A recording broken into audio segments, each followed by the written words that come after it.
Simba, are you excited for today's video?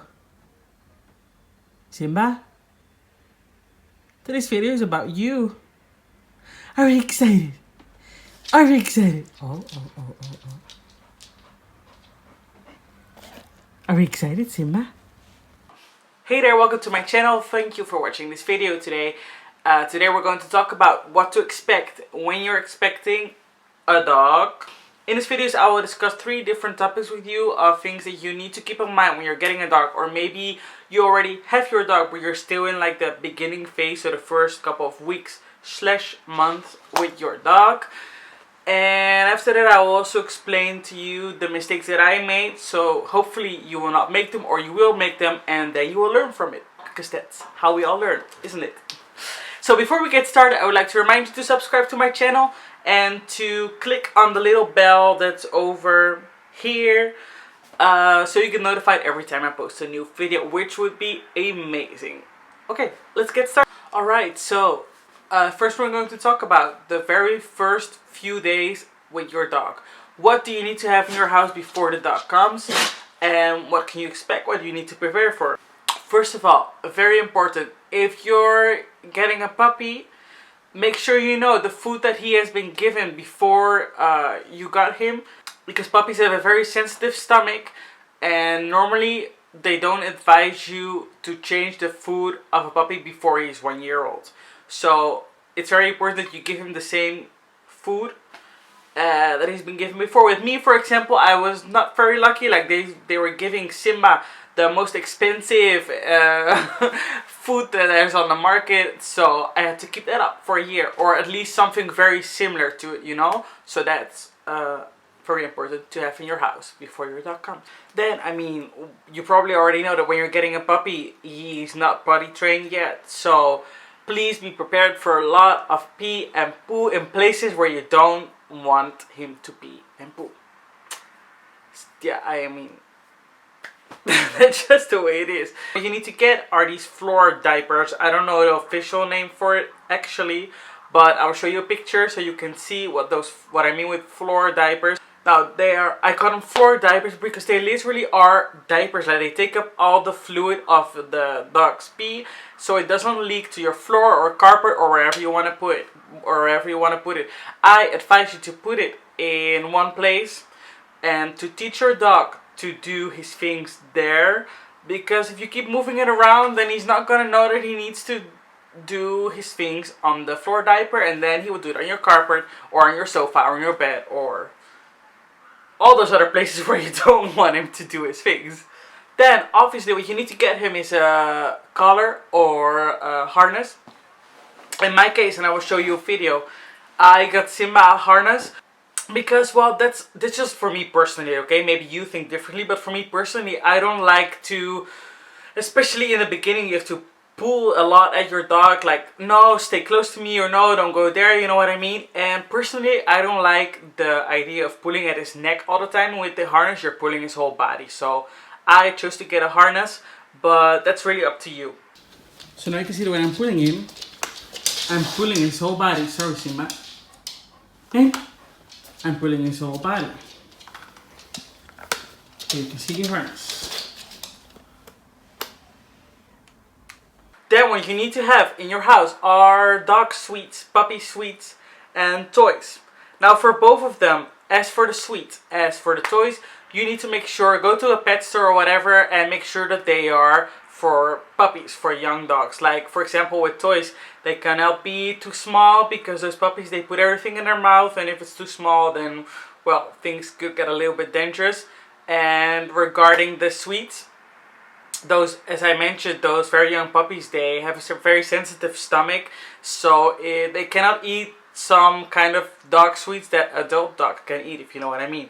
So it's very important to get like puppy sweets, puppy toys.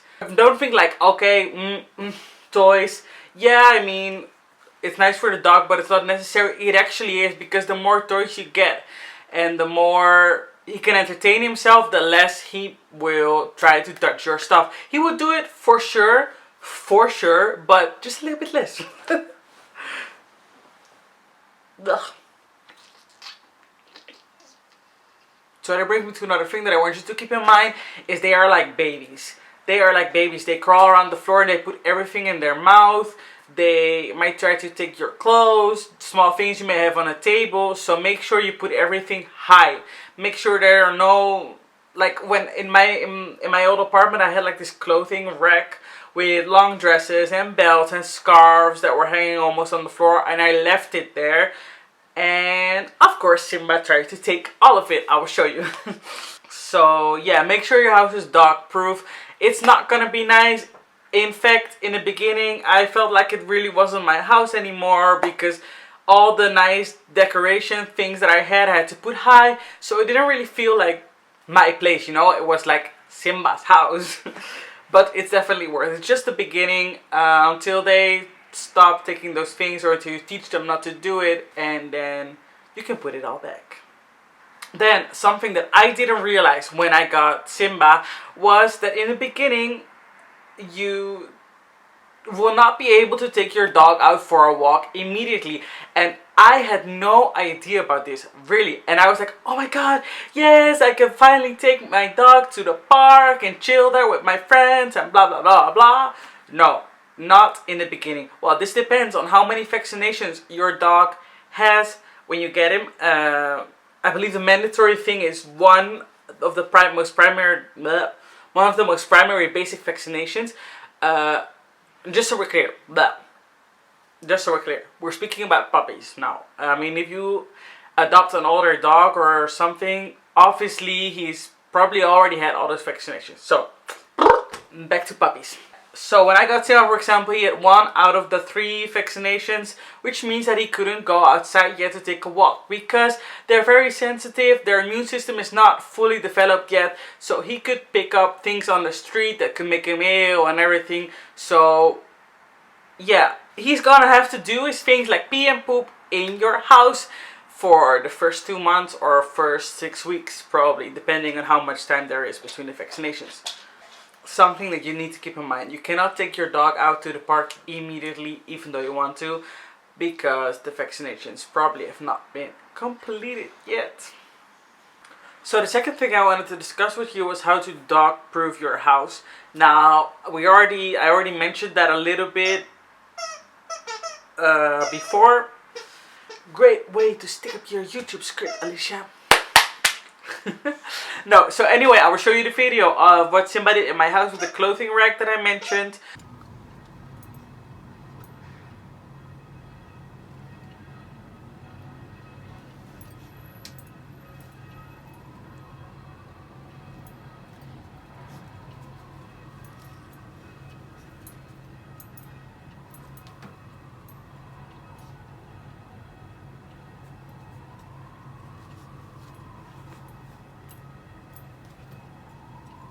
Just again, make sure everything is high, make sure there are no small things on the floor that he can put in his mouth. It's not nice for you, but also not nice for him, because eating those small things can be very dangerous. So something that I also already mentioned before was to put the floor diaper in the same place always. So you may want to like create a small corner in your house where he has the space to pee, where it's comfortable for him to go. Because if it's not comfortable for him, if it's in like very small tiny corner with tables and chair around, for example, or whatever, then he's not gonna do it there, because he doesn't have enough space to move his ass. So third thing we're going to discuss today is a collar that prevents fleas and ticks and insects and everything to bite your dog and possibly infect him. I will show you the gray collar that I have for Simba. It's a collar that protects him from ticks and fleas for about 8 months. It's supposed to be really close to his skin, because if it's not, well, then it's not really working properly if it's not touching the skin. So the thing with Simba, it's really difficult because he has a lot of hair, so it's kind of hard to find the skin.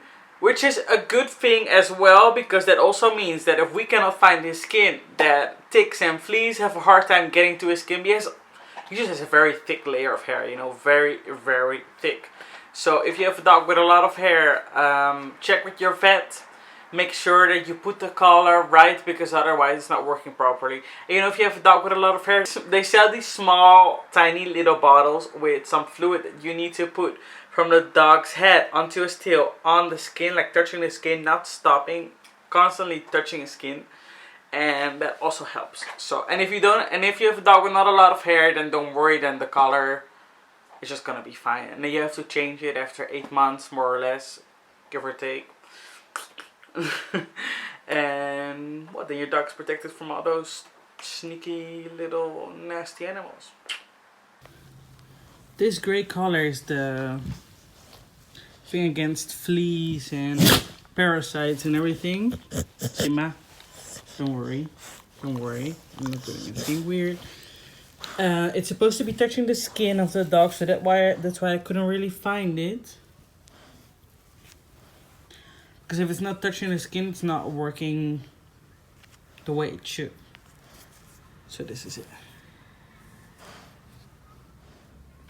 Last but not least, I wanted to explain to you the mistakes that I made in the beginning with Simba, so that you can pay attention to this or keep it in mind and not make the same mistakes, or do as I already said, and then you will learn like I did. Like, for example, what I really regret not doing enough or not good enough is that I had like this leash for Simba, you know, the one that's extendable, so you can make it longer and smaller, so you can walk your dog from a distance when he's still on a leash, you know, the kind of leash that I mean, right? I had that for Simba from the start, which I definitely do not recommend, because I mean, when he's a puppy, you want to teach your dog to stay next to you, and that doesn't really work if you have a leash that is constantly extended. Well, or you have an extendable leash, but you just keep it really short. Also possible, of course, but I was not that smart. I had the extendable leash, and I let him walk at a little bit of distance from me all the time and not right next to me.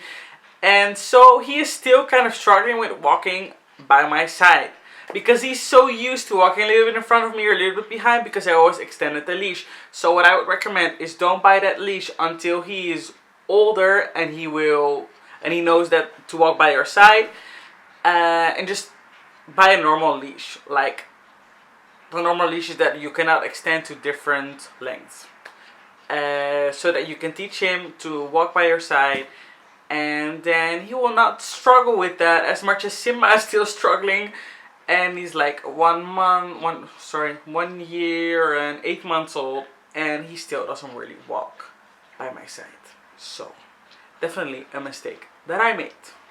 Another mistake that I made myself was that in the beginning I didn't really show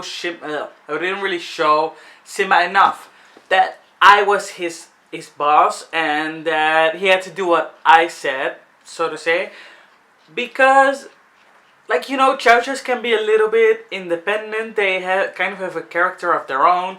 And, I mean, Simba is a really good dog. He behaves really, really, really well. But, I mean, he's a guy. He likes to show that he's boss and that he dominates everything, you know. Like, he's just kind of tough guy.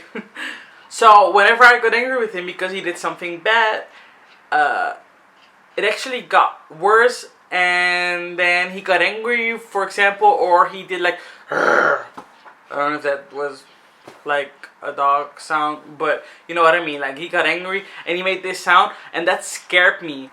I don't know, that made me be soft a little bit and be like, okay, calm down, you know. So because I got a little bit scared of him, even though he was not doing anything, he didn't bite me or whatever, but still I got a little bit scared, and so I didn't push enough and be like, no, Simba, you listen to me, you come here right now. You know what I mean? So I just let him do his thing because I was a little bit scared, and that's wrong. I mean, dogs can smell it if you're scared. They will know it, and some may take advantage of it, like Simba, and that's just not gonna work.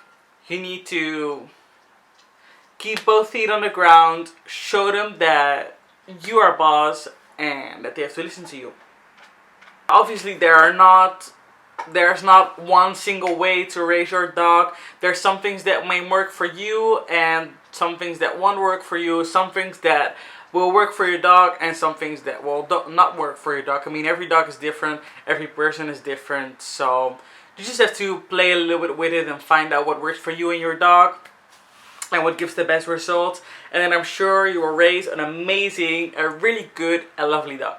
So yeah, it was a little bit of a short video. Obviously there are a lot more things to say about this topic, but I just wanted to give you these couple of points that in my opinion are really important when you're thinking about getting a dog or when you are in that situation and just got your dog. Anyway, I hope you liked it. I hope it was helpful for you, and see you next week, Tuesday, 8 p.m. Madrid, Amsterdam, Berlin, Central European time. Yeah. See you guys. Thank you.